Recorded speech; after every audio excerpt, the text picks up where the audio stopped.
Oh no, my Google Drive closed. I know. Where did it go? There it is. This is, ultimately work in progress shit. Work in progress shit!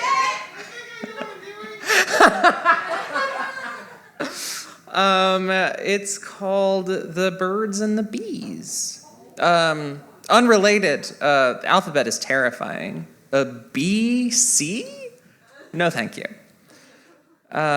this kind of erotic poetry? No, actually, not quite. No, it's just, it's tangential, like me. Birds and the Bees, where girls are the birds and boys are the bees.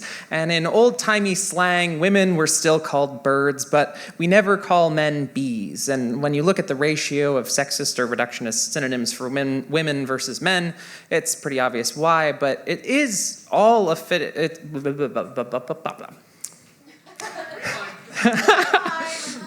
We're talking about old-timey slang, so that was my attempt at scat.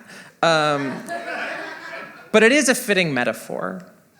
Women are graceful flyers, sing sweet music, captivate the eye, stick together, fly in formation, ignite the imagination, preen.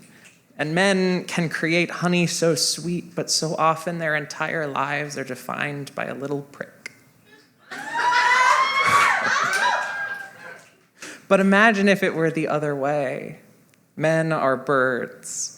It's funny because birds are the ones we think of when we think of how beautiful. It's funny because male birds are the ones we think of when we think of how beautiful birds are. The bright colors, the dancing, the songs sung to attract a lover, a companion. Mate for life, sit on eggs, help rear children, build a nest, a home.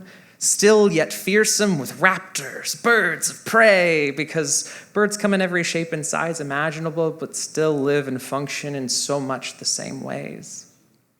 Women are bees, lovers of flowers, profoundly devoted to community, matriarchs raising families of devoted protectors, willing to self-sacrifice for the greater good.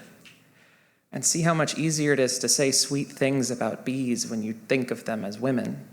But nothing has changed about the bees. Both can be both. Be a bee if you want. Life doesn't have to be complicated and can still be fulfilling and filled with love. A bee is devotion, sees the world in vibrant technicolor spectrums that nearly no other living being does. Pollinate, they produce life itself and dance to give each other directions. Not just to woo or win someone's heart. And birds are diverse, emotional, complicated, with social rituals we can't possibly understand to try analyzing all of them, which can be alienating when birds who are not of a feather try to flock together. But one wouldn't say, I don't like doves because I like cardinals instead. There is no need for preference, diminishing one or over the other. I have my favorites, but I feel love for them all. At the end of the day, birds are birds, bees are bees, people are people. And if you can understand interspecies sexual relations of insects and avians, then you can fucking understand gay people. Which is to say nothing of non-binary genders.